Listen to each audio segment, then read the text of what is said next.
오늘 본문의 말씀을 통해서 영적인 선물이라는 제목으로 함께 하나님의 말씀을 상고해 보기를 원합니다.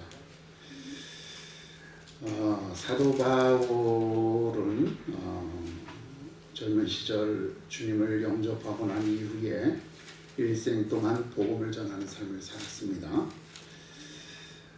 어떤 분에 의하면 사도 바울이 복음을 전하기 위해서 다닌 이 거리가, 이 걸어다닌 그 거리가 대략 약 24,000km 정도가 된다 그래요. 그래서 우리나라가 제가 여기서 부산쯤 가게 되면 한 360km 정도가 되더라고요. 근데 그거에 뭐 몇 배인지 모르죠. 그래서 24,000km라는 게 우리는 이해가 되지 않잖아요. 근데 거기 이스라엘 예루살렘에서 그 터키에서 그 성지순례 하시는 분이 그렇게 얘기를 했다래요. 그 거리가 대략 이스라엘에서부터 우리나라 대한민국까지 왕복하는 거리라는 거예요. 그러니까 일생 동안 그만큼을 걸어다니면서 복음을 전했다는 겁니다. 물론 이것이 그렇게 정확한 것인지는 모르겠습니다. 그러나 그가 예수님을 영접한 후에 그의 전생애 동안에 복음을 전하기 위하여 그 중근동 지역을 3회에 걸쳐서 순회하며 복음을 전하였다라고 하는 것은 우리가 명백한 사실로 알고 있습니다. 그가 이렇게 오랜 시간 동안 이 전역을 순회하며 전하였던 복음의 목적이 무엇이었을까? 그것을 우리는 오늘 우리가 읽었던 본문의 말씀, 특별히 11절을 통하여서 우리가 알 수 있습니다. 바울이 그렇게 말하죠.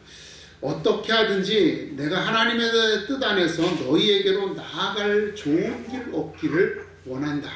10절에서 그렇게 말해요.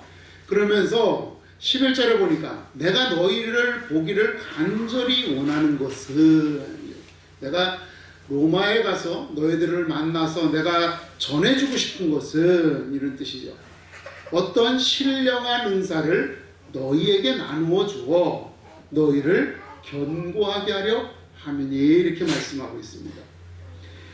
그는 로마를 방문해서 그들에게 신령한 은사, 그것이 무엇인지는 모르지만 정확하게 지금 한 문장으로 축약해서 말할 수는 없지만 그 어떤 신령한 은사를 너희에게 주는 것이 나의 방문의 목적이다라고 이렇게 설명을 하고 있는 겁니다. 오늘은 이 말씀을 통하여서 바울이 전해주고자 했던 그 신령한 은사가 무엇인가 라고 하는 것을 함께 살펴보고자 하는 겁니다. 첫째로 우리가 먼저 좀 이해를 좀 해야 될 부분이 뭐냐면, 우리가 가지고 있는 이 신령한 은사에 대한 이해들, 이것을 우리가 어떻게 받아들이고 있고, 또 이 바울이 이것을 통하여서 이야기하고 있는 신령한 은사는 무엇인가라고 하는 것을 살펴봐야지만 되는데요. 이게 신령하다라고 하는 말은 한자예요. 그래서 이거를 한자를 보니까 귀신 진자에다가 영원할 때 영자예요. 그러니까 영험하다 할 때, 신령하다 할 때 영자를 사용한단 말입니다.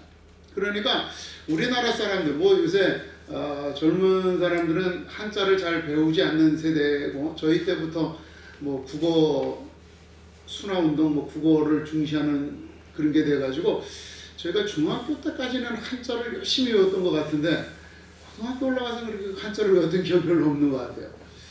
그래서 거의 선택 과목이 돼버렸죠, 한문이요. 그러다 보니까 잘 모르는데, 신령하다라고 했을 때 이 우리가 어떤 느낌으로 받아들이느냐면, 뭔가 뭐라 그럴까요? 어떤 사람의 힘이 아닌, 그러니까 속된 말로 하면 귀신의 힘 혹은 신적인 힘에 의해서 지배를 받는 그러한 상황으로 이해하는 거죠. 그래서 며칠 길 지나가다 보니까 여러분들도 보셨는지 모르겠지만 현수막에 뭐 갓 신내림 받은 애동 뭐 이래가지고 이렇게 붙여놨더라고요. 그게 뭐냐면 그 사람이 귀신을 받아서 귀신의 지배 속에서 귀신을 통하여서 뭔가 귀신의 힘을 빌어서 그 사람의 문제를 해결해주고 그 사람의 인생에 대해서, 미래에 대해서 조언해 줄 수 있다, 예언해 줄 수 있다, 이런 의미잖아요. 그래서 점을 잘 치거나 이런 사람들은 뭐라 그래? 야, 신령하다 그러잖아요. 신령하다. 그게 무슨 말이냐면 바로 이렇게 귀신의 힘을 받아서 어떤 그 지배를 당하는 그러한 상태를 얘기한다는 겁니다. 그래서 우리가 이러한 어떤 일반적인 어떤 이런 의미가 있기 때문에 본문의 말씀도 신령한 은사다라고 하는 이런 말을 읽게 되면 우리는 보통 그렇게 이해를 하는 거죠. 하나님의 능력이 우리에게 임하여서, 그죠? 하나님의 능력이 우리에게 임하여서, 예를 들면 축사, 즉 귀신을 쫓아내거나 신유 혹은 병을 고치거나 뭐 어떤 이런 예언이라든가 이런 어떤 뭔가 우리 인간으로서는 할 수 없는 어떤 것들을 하나님의 능력을 받아서 우리가 할 수 있는 것, 이제 그러한 능력을 받는 것, 이제 이런 식으로 이해를 한다는 거죠. 그죠? 우리가 신령한 은사, 하나님의 은사, 하나님의 선물, 이렇게 할 때 우리가 이렇게 받아들인다는 거예요. 그 하나님으로부터 어떤 초자연적인 현상을 일으킬 수 있는 능력을 받아서 그것을 받거나, 그래서 우리가 그것을 행하거나, 혹은 그러한 결과, 뭐 우리가 귀신에 들렸다가 귀신으로부터 벗어난다든지, 병에 걸렸다가 병을 고침받는다든지, 혹은 우리가 어떤 문제를 가지고 기도해서 뭐 어떤 그 미래에 대한 어떤 선택의 어떤 기준들을 우리들에게 깨닫게 해주신다든지, 이러한 결과가 우리에게 나타나는 것으로서 우리는 신령한 은사를 그렇게 이해하고 받아들인다라고 하는 겁니다. 그런데 우리 성경은 특히 신약 같은 경우는 이제 그리스어죠. 헬라어로 사용이 되어졌어요. 그리고 이 헬라어를 갖다가 우리나라 사람들이 초기에 성경이 들어올 때 이 헬라어를 읽을 수 있는 사람이 없었습니다. 그래서 이것을 영어로 된 성경을 미국의 선교사들이 번역해서 우리들에게 전해줬어요.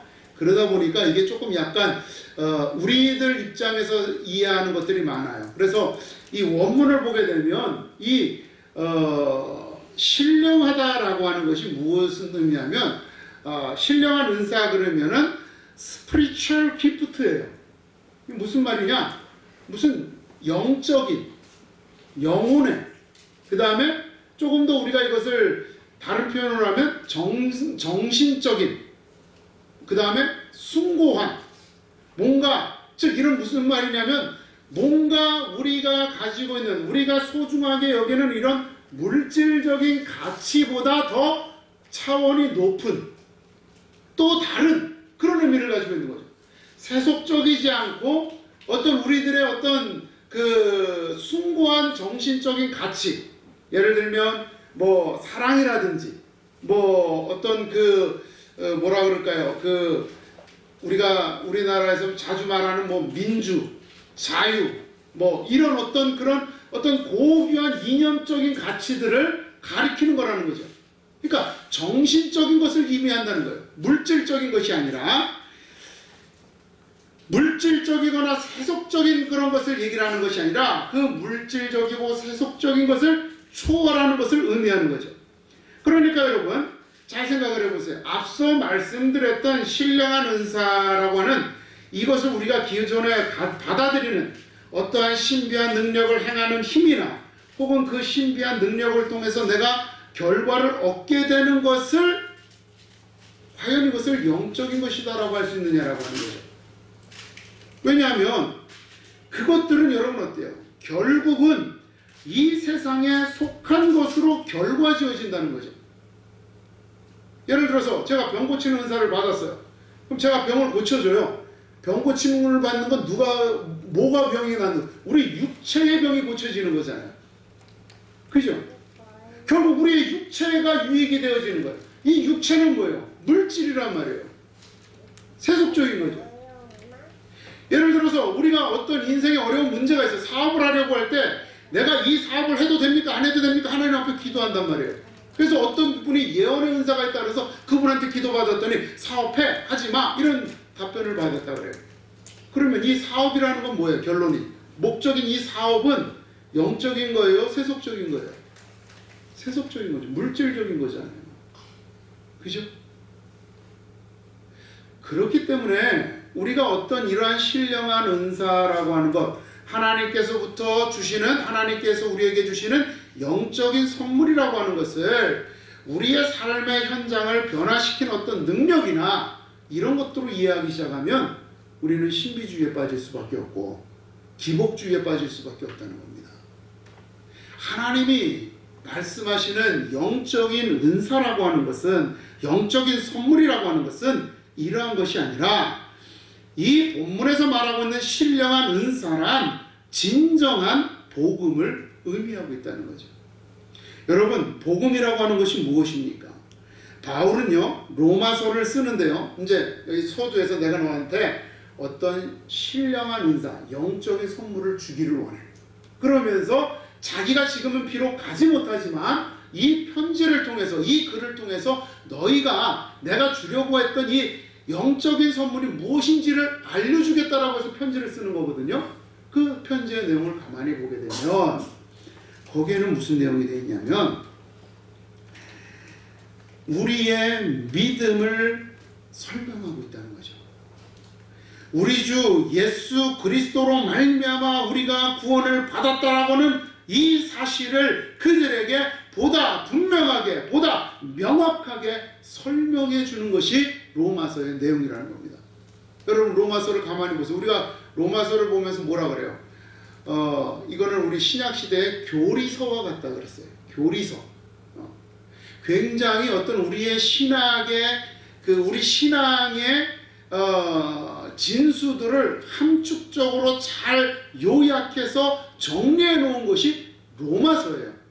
그렇기 때문에 사도행전이나 혹은 어떤 뭐라 그럴까요?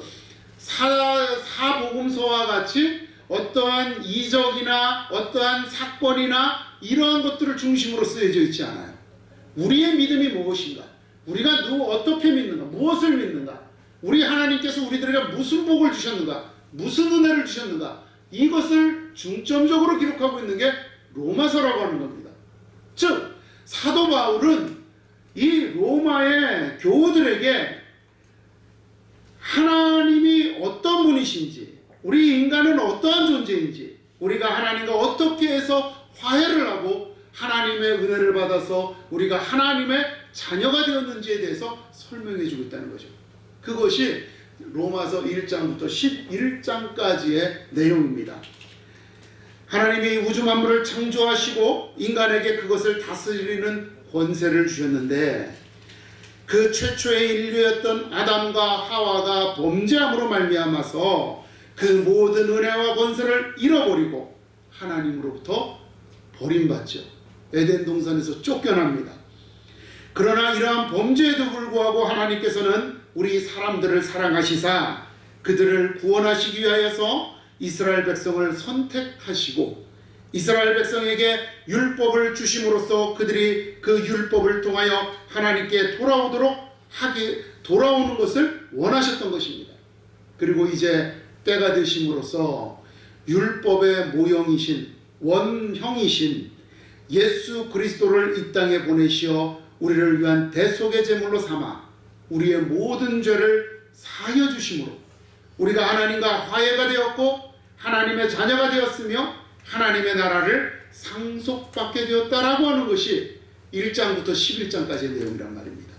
그리고 이러한 믿음을 근거로 해서 12장부터 마지막 장까지 하나님의 백성은 그럼 이 믿음을 가지고 어떻게 살아야 되느냐, 이 부분을 가르쳐주고 있는 거예요.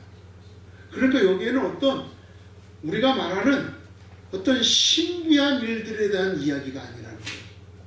여러분, 우리가 하나님께로부터 받은 진짜 선물은 뭐예요? 예수 그리스도를 통해서 죄사함 받고 하나님의 자녀가 된 것이잖아요. 이것이 우리가 하나님께로부터 받은 가장 크고 중요하고 가장 핵심이 되는 선물이란 말입니다. 그 이외에 우리가 어떠한 복을 받아서 인생의 문제가, 인생의 어려움이 해결이 되고 삶이 평안해지고 이런 것들은 여러분 어때요? 2차적인 것들이에요. 부수적인 것들이에요. 하나님을 위해서 살아가면서 하나님께서 허락해 주실 때 누리게 되는 2차적인 선물이라는 겁니다. 그렇기에 우리는 여러분 이 사도 바울이 전해주기를 원하는 이 선물을 통하여서 우리는 인내하고 겸손하며 하나님을 섬기는 삶을 살아야지만 하는 겁니다. 이것이 신령한 선물이고 그 선물로 말미암아 변화되는 것이 우리의 삶입니다. 이 삶에는 우리의 평안함이나 안락함이나 혹은 풍요로움이 목적이 아닙니다. 오직 하나님의 영광을 위하여 이 세상에서 살아가는 우리의 삶이 목적입니다. 이 삶을 살 수 있는 힘 그리고 능력이 우리 하나님께서 우리에게 주신 영적인 선물인 것입니다. 그분을 알게 하시고 그분을 믿게 하시고 그분을 따라서 살아가게 하시는 하나님의 은혜가 우리의 영혼을 살리는 선물인 겁니다. 사도 바울이 빌립보서 4장에서 11절 13절에서 이렇게 말합니다. 내가 궁핍함으로 말하는 것이 아니니라. 그러니까 지금 바울은 굉장히 가난한 삶을 살고 있어요. 그런데 내가 가난한 것 때문에 내가 이런 얘기하는 거 아니야 이렇게 말하는 거예요.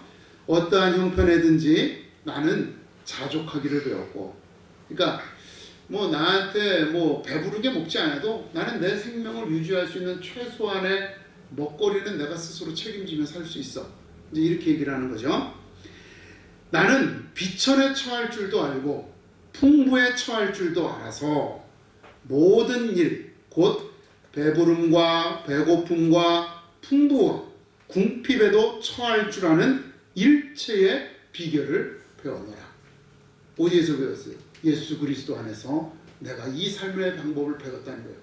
내가 가난한 삶도 살 수 있고 부유한 삶도 살 수 있고 내가 건강한 삶도 살 수 있고 아픈 삶도 살 수 있다는 거예요. 그것을 내가 예수 그리스도로부터 받았다는 거죠. 그러면서 말하기를 내게 능력 주시는 자 안에서 내가 모든 것을 할 수 있느니라 그랬어요.